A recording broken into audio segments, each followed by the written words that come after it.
A year into the Islamic State group's conquest of Iraq and Syria, and the fight is far from over. British Defence Secretary Michael Fallon announced on Tuesday that Britain will extend its airstrike campaign against ISIS positions in Iraq by another year.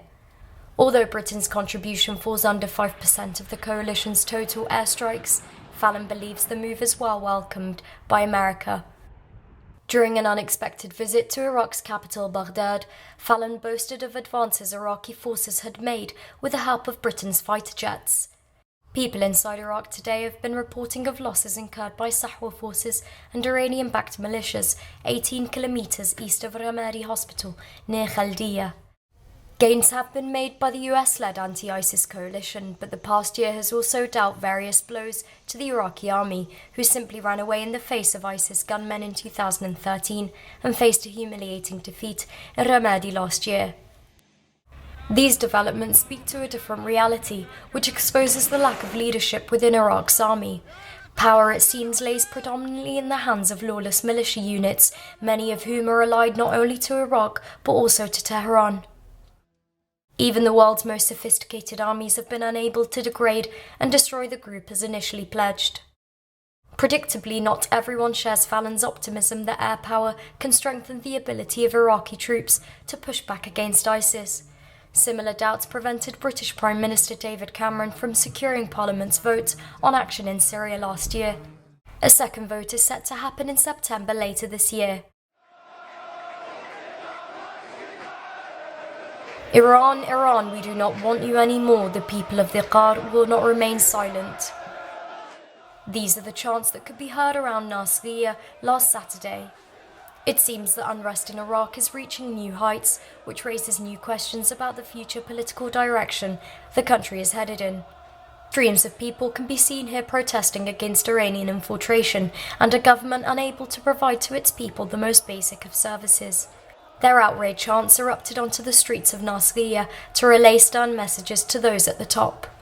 Since Saturday, the country in its entirety has stood up to state officials who stand accused of cashing in on the suffering of Iraqi society.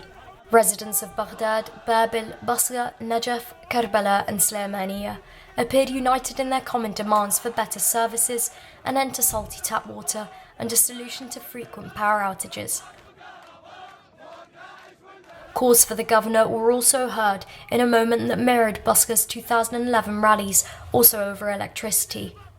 Reports on Twitter from Iraqi sources stated that militia elements are also rebranding themselves as the civilian crowd, infiltrating protests and trying to win over the hearts and minds of uprisers. Yet still, the growing gap between electricity supply and demand is now unavoidable, and Iraqi civil society has shown that enough is enough.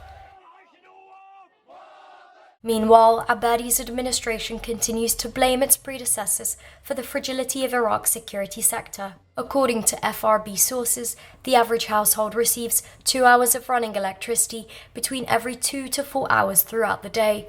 The situation is nothing new since Iraq's entire infrastructure was bulldozed during the country's invasion and subsequent occupation 12 years ago. Voices are becoming louder and louder, and as long as electricity remains less of a priority than the government's counter-terrorism initiatives, the people are unlikely to surrender.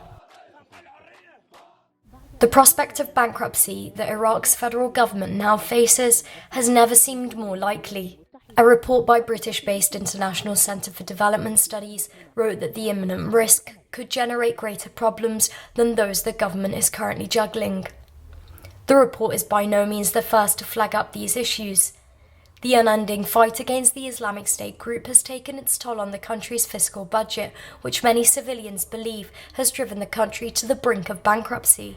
Added to that is the debt Iraq has incurred since 2003 that the country is now struggling to cover. Just last month, Iraqi Finance Minister Hoshia Zabari agreed to a $350 million loan from the World Bank to reconstruct areas razed to the ground by militias over the past year.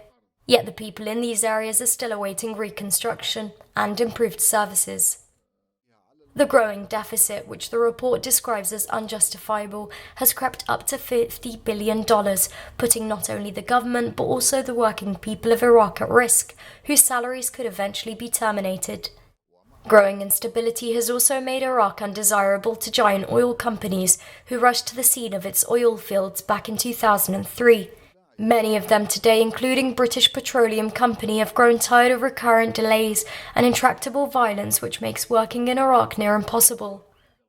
In a statement recently issued by Zabari, deficit problems were made explicitly clear with emphasis on the need to draft next year's budget to save the country from bankruptcy.